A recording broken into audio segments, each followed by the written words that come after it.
Many of us know what borderline personality disorder is, but did you know that there are 4 subtypes of borderline personality disorder? In today's video, I will be talking about the discouraged borderline, how to understand it, and how to identify it. Hi there, friends. Glad to be back. Today, we're going to be talking about borderline personality disorder. And we're going to be talking specifically about one of the subtypes, the discouraged borderline. And so we're really going to get into that, how that looks, how that might appear in your life. So if you might be married to or living with or have a family member or a friend that has it, you can identify it and understand it better by watching this video. So the discouraged borderline, to me, seems to appear more similar to codependency or dependent personality disorder. And so sometimes it can be confused with codependency, right? Because the person with discouraged borderline exhibit characteristics of someone that's codependent. And what are those characteristics? Like the tendency of being clingy, right? Going along with the group, the groupthink. Kind of going with the crowd, right? Also sometimes feeling, well, a little depressed, kind of somewhat dejected. And I feel like a lot of times, too, with the discouraged borderline, there can also be an underlining layer of anger.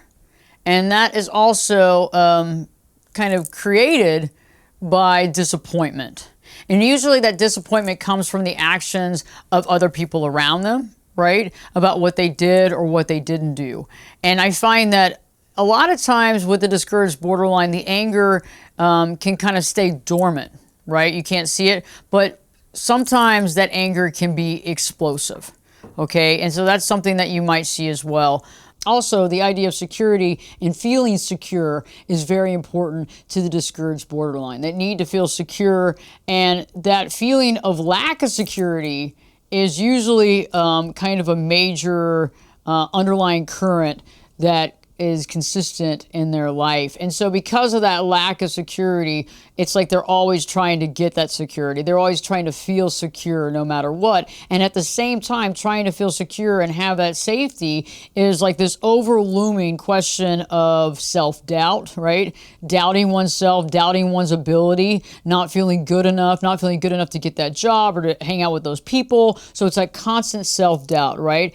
And also that inability to feel or to be honestly self-sufficient, right? And I've worked with many clients who are married to, engaged with, or living with someone who is suffering with discouraged borderline. And because it mimics codependency quite a bit, they don't understand, but because of the fear factor that these individuals have, it can be overwhelming for the person with them because they just don't understand what's happening, right? They don't understand why this person is feeling this fear or why they have like this undercurrent of anger.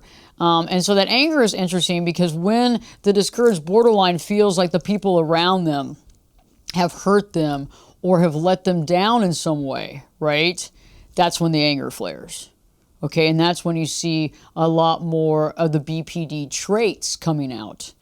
Because if the person feels somewhat secure, you're not going to really see that. But the moment that that insecurity kind of comes up, that moment that an abandonment shows up, that's when you're going to see those BPD traits flare. When it comes to discouraged borderline, I also see that many of the folks that are suffering with this feel hopeless, they feel helpless, they feel isolated, they can feel depressed, they can feel powerless. And because of that feeling, they feel really alone, even though they have somebody there for them, but they feel constantly alone. And they seem to lose themselves in that other person as well. And it almost seems very almost like very depressed state because they can exhibit a lot of depression. Everything's a burden, everything's overwhelming. You know what I'm saying? Much like when you see somebody who is extremely depressed going through that, where everything seems really tough and challenging to be able to do. And so this can also look sometimes like somebody's suffering with depression. And so, see how the codependency can kind of spiral in, and you can see how the depression can spiral in. Sometimes we don't really know that we're dealing with someone that actually is suffering from a subtype of borderline personality disorder. And that's why I created this video. A couple other caveats too that I find very interesting. Now remember, because the person is depending on that one person in their life, right? And they're really looking toward that person to do everything for them. It can turn into almost like a childlike dependency, right? Like the wife will feel like the husband is almost hers to raise, or vice versa. The husband feels like the wife is like his child to raise. You see what I'm saying? And the boundaries get blurred, because when you're married to someone, it's supposed to be a spouse and that equality type thing. But it's almost like you start having those blurred lines where it's like, well, am I really a spouse or am I more of a parent? And so if you're dealing with somebody that is suffering from this, what I'm saying can, really open up your mind and shine a light into the situation. Because of that dependency, you end up losing kind of the boundaries. You end up losing your identity even more so, because you're trying to be everything. You're the spouse, you're the caretaker, almost like the parent. And so that can be very interesting as well. I do want to say that most people who are suffering with discouraged borderline are conscientious, they're loyal, and they are caring. But on the flip side, they have a very low self-esteem, a poor self-image. They are excessive when it comes to self-criticism, right? They are their absolute worst critic. They put themselves down constantly in their own mind. They have feelings of emptiness, and they kind of lack the ability to really have life aspirations. So many of these folks might have a challenge of holding down a job or even getting a job, right? Just the idea of taking on a small part-time job can seem overwhelming to somebody with discouraged borderline, right? Like they don't believe they can do it. They're scared of it. They might try to do something, but they kind of stop very quickly. So they might go after something to do, and then maybe a month after that, they're back at home. They have trouble really kind of interacting with that type of situation, and they have that instability in their career or in their job sector. It's not something that they've really kind of figured out, right? And also just aspirations in general can seem very overwhelming. And that's something to consider too. So, if you're dealing with somebody and you're like, gosh, I just wish they would just get a job, this can be part of it, because there's so much stress and anxiety around it that they just can't seem to pull it together to make that a reality. And last but not least, I want to talk about the sensitivity to criticism. They can be extremely sensitive to criticism. Most of us can be, right? But the way that criticism, and this can be even perceived criticism, right? So that's one of the things too, is that many of us take criticism harshly, and that's understandable because it can hurt. And depending on the way we were raised, we might have been criticized quite a bit, right?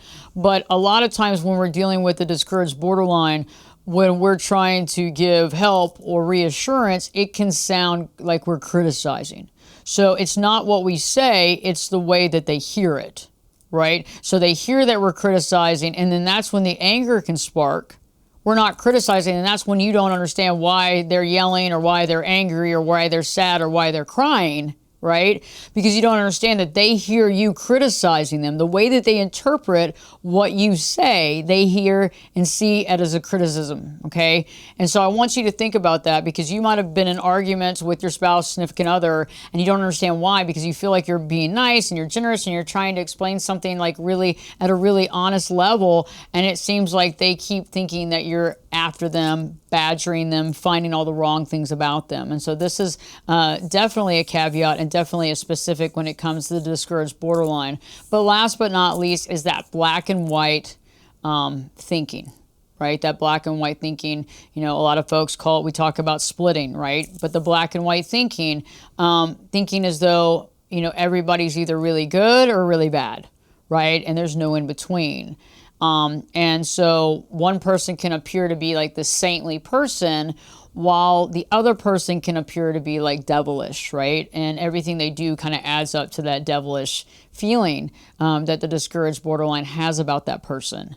And so, as we know, nobody on this planet is all good, and nobody on this planet is all bad, right? I mean, it's just, there's going to be some good and some bad, right? But that's the thing, and that black and white thinking is a security blanket. It's a safety mechanism for the borderline, right?